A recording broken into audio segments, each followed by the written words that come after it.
Sevgi elbet geçer bir gün, pişmanlık kalır baki. Çok sevmiştim hem hesapsız, nasıl yetmedi sahi. Sevgide ruh gibi bir kez çıktı gitti, gelmez bir daha. Kör bir makas kopardı bağları, dön tek başına. Gittiğimiz yolları, başı güzeldi, sevmedim hiç sonları. İnsan anlıyor yıkılınca,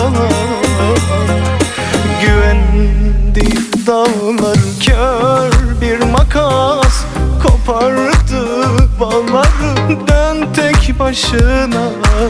Gittiğimiz yolları, başı güzeldi, sevmedim hiç sonları.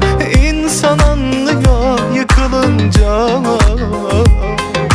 güvendi dağları.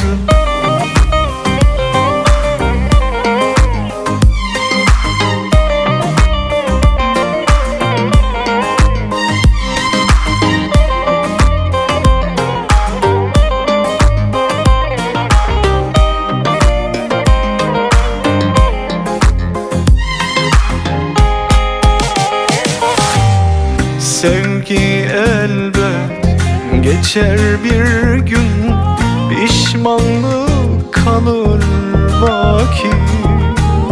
Çok sevmiştim hem hesapsız, nasıl yetmedi sahi. Sevgide ruh gibi bir kez çıktı gitti, gelmez bir daha.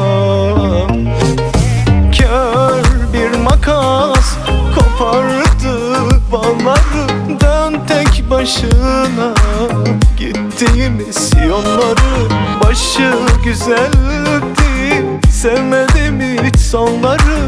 İnsan anlıyor yıkılınca,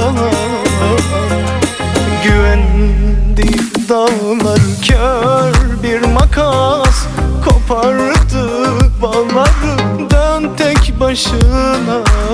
Gittiğimiz yolları, başı güzeldi, sevmedim hiç sonları. İnsan anlıyor yıkılınca, güvendi dağları.